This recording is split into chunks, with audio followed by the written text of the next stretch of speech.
DJ Guddu राज मधुबनी माँ Gayatri recording studio. सुना सुना बाबा हो सिंगला सुना सुना बाबा हो सिंगला कहै छ भगता बात के सुनला हो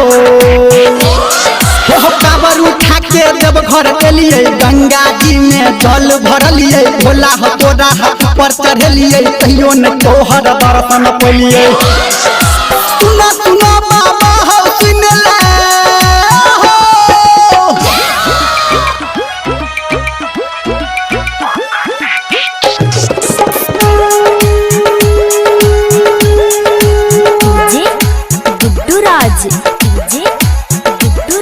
मधुबनी। अभी आप सुन रहे हैं सावरिया म्यूजिक।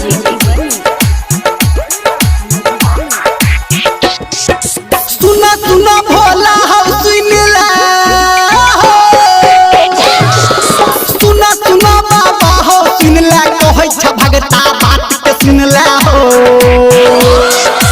किया पहाड़ पे चढ़ के एलिए बोलबम के जाय काड़ा लगलिए गंगा में एक टंगा डलिए कहियो न तोहर दर्शन पलिए। सुना सुना बाबा हो सुनला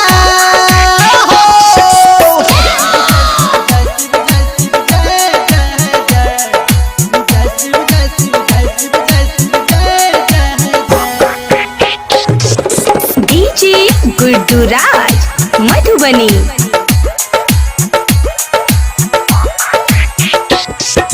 सुना सुना बाबा हो सुनला सुना सुना बाबा हो सुनला कहै छ भगता बात के सुनला हो पुलिस के लाठी ही पीठी पे खेलिए 2 किलो पर शादी चढ़लिए घूम घूम मंदिर देखलिए कहियो न तोहर दर्शन पलिए। सुना सुना भोला हो सुनला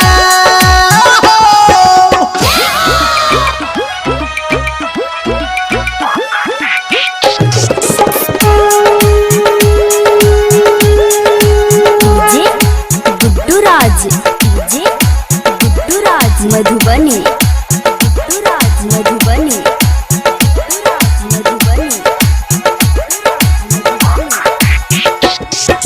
सुना सुना बाबा हो सुनला सुना सुना बाबा हो सुनला कहै छ भगता बात के सुनला हो श्रद्धा मन से तोरा पूजलिए सबटा हम सोमवारी केलिए धर्मेंद्र से भजन सुनलिया कहियो न तोहर दर्शन पलिए। सुना सुना बाबा हो सुनला